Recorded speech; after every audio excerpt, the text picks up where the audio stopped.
Hi there, it's Sewa, and welcome to another conversation with a female founder who's created their own unique blueprint for business success. Are you a wedding planner or an events professional who's looking to get more exposure for your business and more clients? Well, you're in luck because today we have a conversation with Aleya Harris, who is not only a wedding pro educator, but is also an expert marketer for the wedding industry. During our conversation, she shares with us how she has helped her clients diversify their income, get more exposure, and then also set themselves up for future success, especially given the kind of year that we've had. So if this kind of conversation is interesting to you, feel free to subscribe and hit the notification bell so you don't miss our next conversation. All right, let's get into it. Aleya Harris, welcome to She's Off Script. Thank you for being here. Thank you so much for having me. I'm thrilled to be here. Of course. So for any of our listeners who haven't heard of you, could you share who you are and what you do? Absolutely. My name is Aleya Harris, CPCE, and I am the owner and founder of Flourish Marketing, which is a marketing agency for wedding and creative professionals. We help you make money doing what you love. Oftentimes, people who are really creative and have a big talent have no idea how to run a business or how to market themselves. Yeah. So we have done for you services where we work with you through coaching and memberships to help you market. And we also have done with you services through strategy and copywriting to help market for you. Got it. So how did you go from owning your own catering company to now teaching others in the event industry how to market their businesses? Oh, there was a journey. So I I'm going bet to there give like was. try to give the short version of it. So I graduated from the University of Southern California and I went into the fashion industry and then the cosmetic industry. And I was like, it just was not my jam. I wasn't feeling it. Then I got laid off, which was the worst. It was the worst of times. It was the best of times because at the time I was like, no.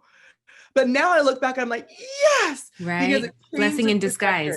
It was a total blessing in disguise. And it allowed me to really walk down another path because in that time, I couldn't get a job doing anything. And this is before Uber and all that stuff. I couldn't gig it out. I couldn't get a job doing anything.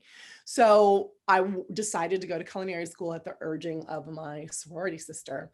And I was in culinary school for 2 years. And while I was in culinary school, I started my catering company and my private chef company. And I was able to grow towards the end of culinary school and a couple of years after that to 20 recurring accounts. And then I was a private chef for celebrities in the film and music arena. And then I'm like, this is great. But I wanted more because when you're a private chef, you're still in the background. And that is not my personality. I can see it. You're meant to shine. I am meant to shine, baby, shine. So I decided and I was like, okay, what am I going to do so I can use my now 2 degrees together, still do what I love, but also find something that really sparks me. So I applied online. You apply online, you're like, no one's ever going to see this. And I applied online to work for Google's food team as a vendor partner, and I got that gig. So I ended up working with a team of international marketers to help build up messaging and help build up the frameworks around the internal food team, as well as the Google Food Innovation Lab, which brought in, the people at the forefront of food science and sustainability to have these discussions about what food will look like in 10, 20, 30, 40 years. And I loved it. But every good thing begets a new good thing. So then I was promoted for my parent company and rose up to become the head of marketing for North America for one of the largest corporate food service and facilities companies in the world. And I looked around and I'm like, this is great. Yay, money. But I'm like, this is not, I'm out of my groove. I'm out of talking about things that I just adore. I'm out of connecting with people that are helping other people live their best lives. What am I going to do about it? So while I was working, I started my business that I currently own, which is called Flourish Marketing. And I'm like, okay, as soon as I get Flourish Marketing up to match my income, then I'm going to quit. I promise. Not everyone can get it there though. No. And I didn't get the chance because I got laid off. Oh no. Another blessing. It was another blessing. I got laid off in February of 2020. And then I said, okay, well, let's just do this thing. Flourish Marketing at that time was designed specifically to serve the wedding and catering and events industry. And I'm like, February 2020, right before the pandemic, I'm like, this is fine. Everything's fine. You know, things are burning around you. Everything's fine. It's all fine. I'm just going to keep pressing forward because I was at a fork in the road. I could have decided to go apply and get another job. I was highly qualified. Or I could do my own thing, which is what I really, really wanted to do, was go back into business ownership. So that's what I decided to do. One of the first conferences that I spoke at with Cater Source 2020. Well, that year was Cater Source 2020. It was in March, the very beginning of the pandemic. I remember leaving one of my sessions where I was speaking, walking out into like the general hallway, and it was like a scene from Armageddon. It almost felt like it was in slow motion. People were crying.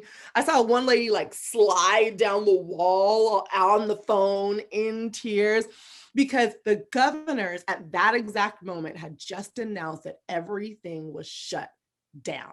These people had, some of them had lost hundreds of thousands of dollars of business in like 20 minutes. And they had brides calling them, they had mothers of the brides calling them, vendors, venues.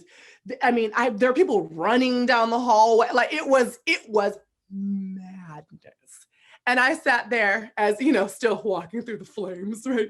Like, what have I done? What is going on? What have I done? I decided that I was going to focus on marketing to these people in the middle of Armageddon. Like, what is happening? And I kept at it. I was really blessed that I didn't have to go get a job.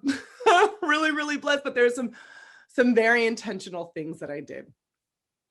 First thing was, I was like, okay, I need to build up my audience. I think I'm great, but no one knows that. So the very, very first thing I did at that conference was get a publicist. There are certain people in the room that you're like, gosh, I'm hearing her a lot and her a lot and him a lot and her. And then you start being like, wait a minute, I think they're all connected. Wait, who's the single point that is connecting them? Publicist. Okay. It was my publicist.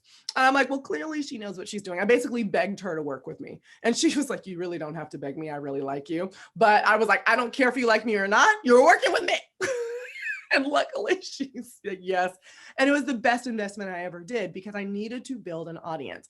As a marketer, so we're going to talk about that because as new business owners, there are a lot of people who are unsure about how to get themselves out there. And sometimes they're even hesitant to be the face of their business, right? So let's definitely talk about that. But before then, so you come out of your speaking session, it's like Armageddon over there in the open conference area. When you talk to your wedding event or just event industry colleagues and clients, what has the conversation been like behind the scenes as they're running their business, and how has that evolved over the past year? It's changed considerably. In the beginning, we were like, this is going to be like a month. Yeah. Maybe 2 max. So it was postpone, don't cancel, postpone, don't cancel. Check your contracts. And that was the sad part, was that a lot of people didn't have very good contracts. It's not like I want to steal all your money, but they actually ended up having to give money back, which you never want to do. You need to, as a wedding planner, structure your contracts. I love the kind of like pay as you go plan, as opposed to a lot of the times, like, a certain chunk up front, then you get like a month out, then it's another huge chunk, as opposed to almost like monthly payments, because you're working that whole time. You should be getting paid that whole time. It's like being on retainer as a planner, being on retainer if you're going to be having those services. So, but the people that didn't do that, and they didn't know how to communicate their value, were giving money back. And so they were saying, like, they weren't able to articulate, well, this is the money that you've paid for work already done. I've already sort of secured your vendor. I've already helped you with your seating chart. We've already found your invitations. I went dress shopping with you. Like, whatever it was, all of those things already happened, but they weren't able to articulate that message, and it wasn't written in their contract, and it wasn't in their payment terms. So a lot of it was postpone, don't cancel, because if you cancel, I have to give you your money back, even though I've already done the work. So I'm all for, like, if you haven't done the work, like, give the money back, right? Mm-hmm. It is what it is. You've just been Right. holding on to it. But you shouldn't set yourself up for that. So that a lot of people realized very quickly how weak their contracts were and how poorly they had set up their cash flow. So now, if you're in any type of service-based business, check your contracts, check how they are affecting your cash flow. So that's step one that they realized when we first started. Then after they're like, okay, this it just is what it is. I figured this out. They also realized that they had never marketed themselves. So they've lost their current revenue. They've lost their referral sources because people are like, well, do I refer? Because I don't know if we're going to be able to get married. They had no way of kicking back up that train because they had no marketing in place. And they had no other streams of income. So they were only planners, only venues, only photographers. Mm-hmm. And they were just out of luck because they were then going to have to start building something from scratch. Some people did and were very successful. So there's a sister team, duo here in Los Angeles that I admire a lot, the Jones sisters. And Leslie Jones is a wedding planner. Mm-hmm. And her sister is a lawyer, but they do have a lot of joint ventures. So Leslie's a wedding planner, but then she also has other businesses as well. And then when she started a subscription box for brides, and she was able to balance out her income at that time. There are also people that are like, well, I don't save my money, basically. I don't put it into a Roth. I don't have stocks. I don't invest in real estate. I don't. So Mm-hmm. they were literally stuck and like waiting with bated breath for PPP and those Yeah. EIDL loans to come through. So the lesson that everyone has that was in the business already, not the newbies, but that were kind of in it already, the lesson we learned was to protect your business, protect your cash flow, and have multiple streams of income. If you're just getting started in this business, I'm going to tell you to protect your business, protect your cash flow, and have multiple streams of income. And when you think about the multiple streams of income, before the pandemic, I defined them a little bit differently. Now I define an income stream as servicing a different ideal customer avatar. So for example, my entire like membership right now, it's only for wedding planners. Mm. So that's one ideal customer avatar. But then I also do custom social media for anybody who is a service-based business that helps other people live their best lives. That's another stream of income because wedding planners go broke. I still got these other people over here, Right. right? And also step outside of just what you do and get more passive streams of income as well. Have a course that you can run and have it run on, Mm-hmm. right? Have investments in stock for the long haul that you're holding. Buy some stock. I'm not going to give you specific recommendations because I feel like that's illegal, but go hold some stocks over the long haul and use that as a safety net. Diversify your income. And don't let things that seem hard or expensive deter you. People hear, oh, go invest in stocks. And they're like, oh, I don't have that kind of money. Right. Pick the stock is $70 a stock ish. Go buy one stock. Get the muscle Hold it. memory, and then once you get Yes, comfortable, you can go a little bit larger scale. if you wanted Start to. small. I love it. But I Start want to take small. you back earlier in the conversation when you said you were now in this era where the way we do business has changed. And the first thing you did was get a publicist so you could get your name out there. So now I'm guessing this is what a lot of other wedding or event industry pros were having to do, is really to start from scratch when it came to getting their online footprint where it should be. So walk us through what you did to make sure that you were on a solid footing. Absolutely. Well, I had a little bit of leg up because I am a marketer. So like my website was good, my SEO was good. I had lead generation funnel in place. But if you are just trying to figure it out, you need to figure out how to go where your customer hangs out and offer them some irresistible value, something that they just cannot refuse. Like a guide called the top 10 things to do after you get engaged during a pandemic. Like, ooh, I want to know what should I be doing? And Mm-hmm. let me know. Things like that. So, and then you want to be able to make it really clear for them to buy from you. And I would recommend, especially now, having a small product. So you might have your micro wedding services that you offer.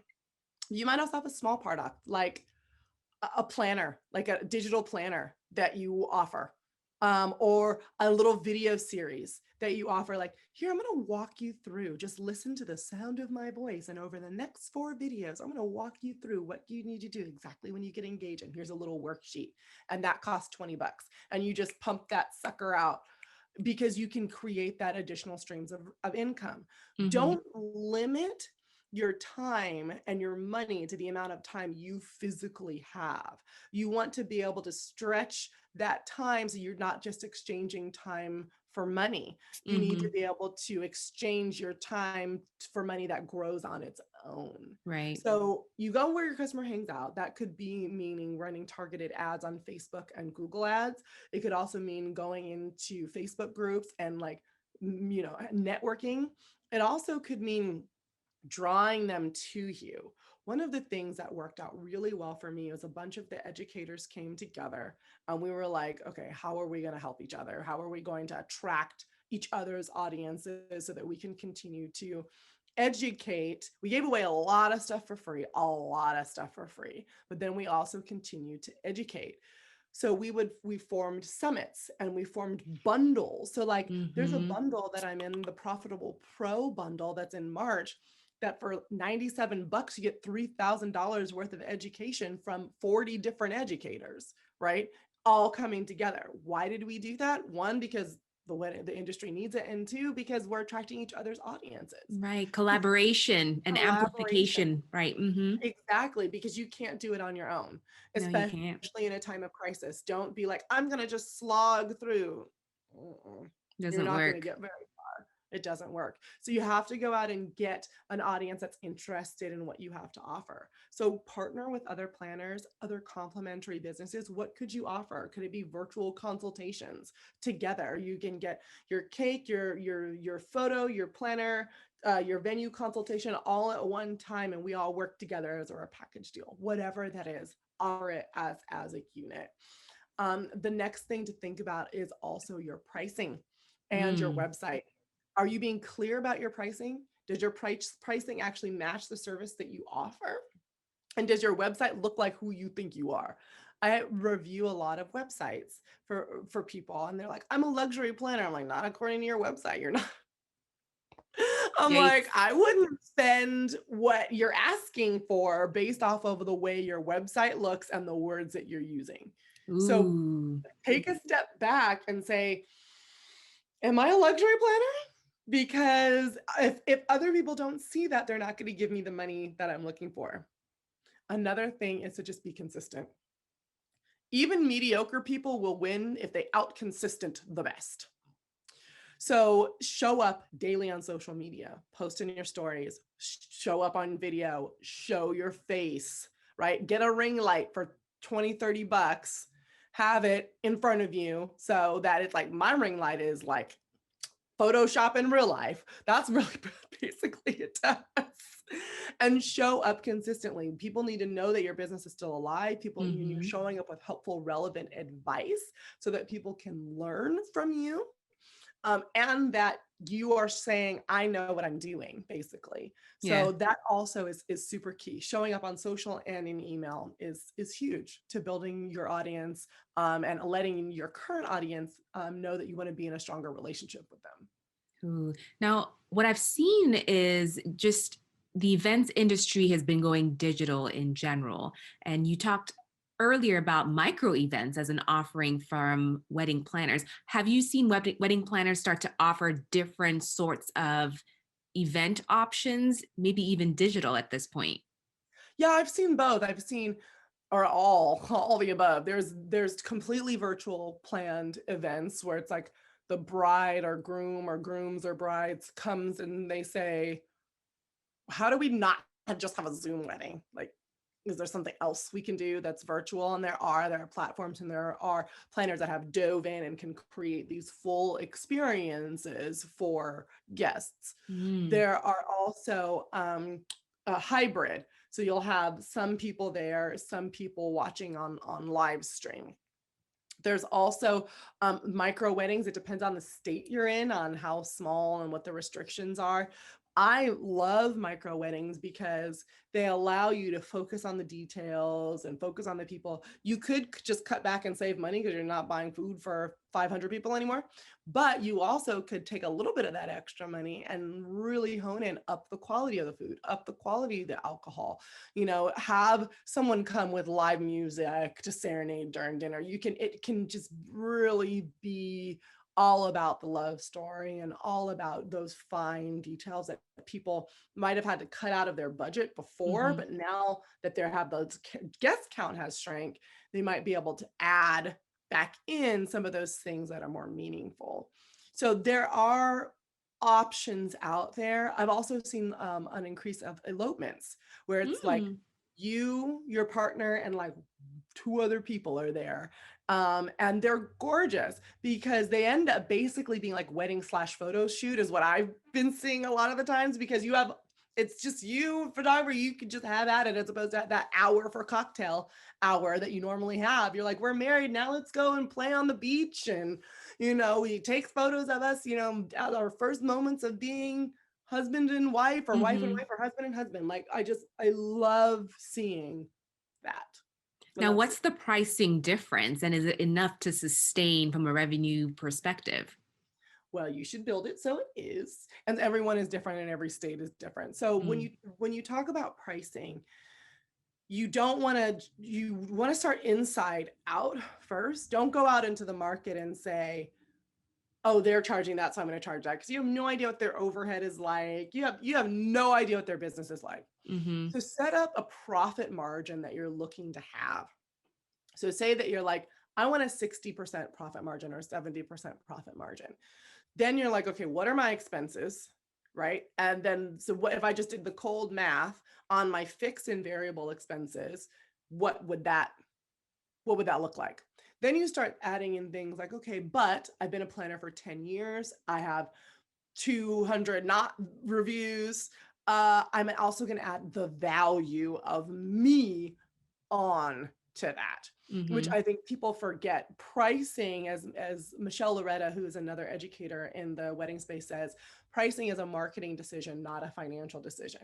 So it starts off with, you want to make sure that you make money, and what's the minimum that you need to do that. And then afterwards, it's the story that is able to have you command a higher rate. So I always give this example. If you go to buy a purse at Walmart, you might pay 20 bucks, if that. Mm-hmm. Or you can go buy a Louis and pay $1,000. What's the difference? Right. Louis, I don't even know, those big bags everyone has, I don't even know if they're real leather, truthfully. But they all fit your phone, wallet, and keys. Yeah. What's the difference? It's a story. When I carry my Walmart bag, no one even notices. When I carry my Louis bag, it means something. It means I have a status. It meant that I could afford that. It means I'm successful. It means I'm Mm-hmm. chic. It means that I'm part of the in crowd. It means something. They've crafted a story. I don't know how much Louis bags cost to make. I bet that they're probably similar to that $20 bag. Spoiler alert, I was in the fashion industry. We would sell $400 jeans and they cost like 15 bucks to make.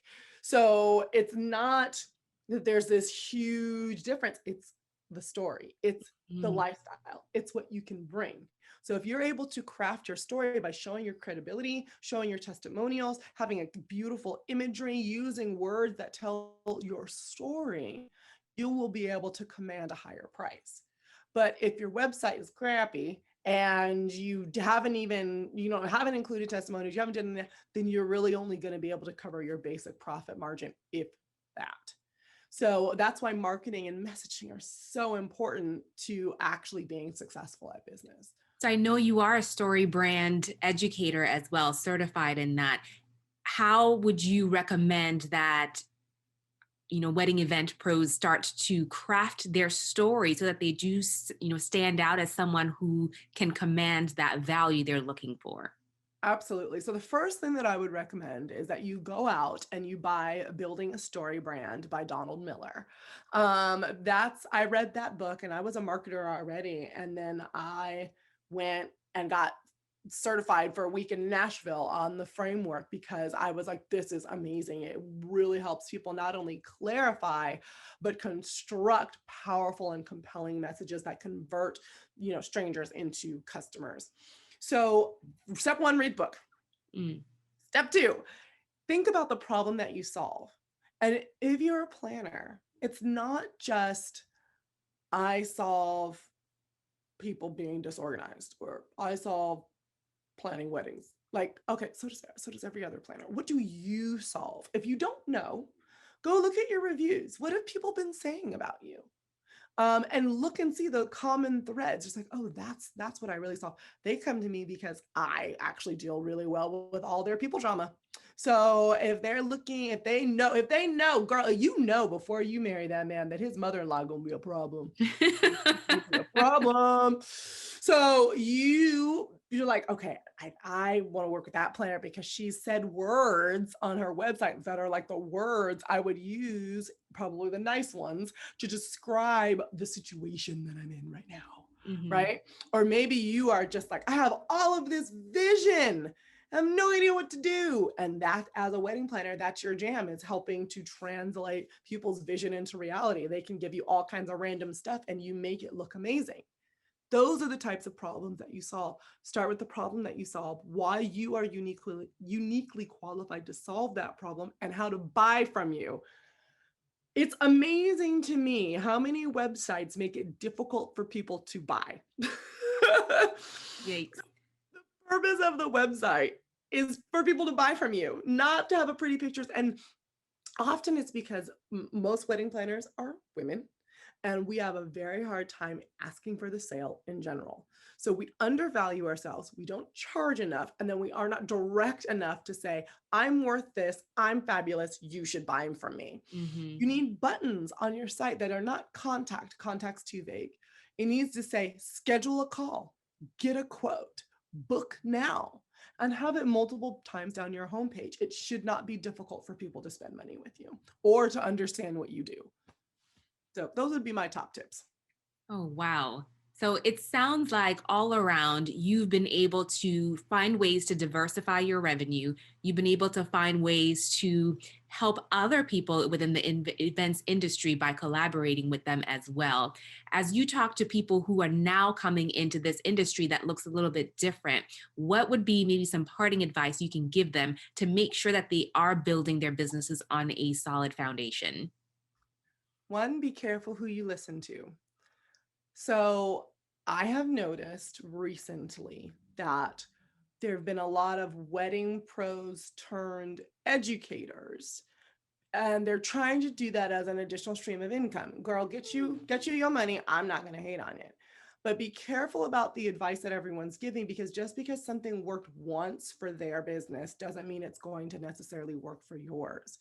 As a marketer, I've been a marketer for 13 years. I work with multiple businesses. I've seen what works. I've seen what doesn't work, and I know the frameworks that are just pretty straightforward on how to connect with people, make money, what's the psychology behind why you use these words in an email sequence, et cetera, et cetera. I know how to do that, and I've done it for multiple people. So when you're on Clubhouse or when you're on Instagram, just vet the advice that you're getting, because when you're brand new, it's like everyone seems like they know what they're doing and they really don't always necessarily know what they're doing. So just that's a word of caution. The second thing that I would recommend is you're not going to make money right away. So get that in your mind that it's not going to be forever, but as opposed to focusing on, I'm going to sell, I'm going to sell, build your audience. Build your audience, because you need for people to know you, like you, and trust you, as the old marketing adage says, before they are going to buy from you. So build your audience, start on social media, start your email marketing campaigns, and also start networking. Mm. That's going to be a huge way for people to be able to give you business and vice versa. And don't just network if you're a planner, don't just network with photographers and venues and caterers. Don't just network with people that are just your complimentary services. Network with other planners. There's enough business to go around even during a pandemic, and you want to have people that can refer you to people maybe they can't handle, or it's not a right fit, or whatever it is. Be engaged inside of your own community, and it's amazing how much further and faster your business will grow. Oh, I love that parting advice. So now for anyone who's like, okay, Aleah, I want you to help me supercharge my business. How can they find you? How can they get in touch with you? Well, I would love that. That would be cool. You can go to flourishmarketing.co, not .com, .co, and you can find me there. You can also follow me directly on Instagram at Aleya Harris. I am on Clubhouse at Aleya Harris, so you can follow me there as well. I also on Flourish Marketing have a whole page of just free stuff to give away, like checklists and guides and quizzes. So you can go to flourishmarketing.co/freebies. And there you'll be able to download all that juicy stuff to just get started.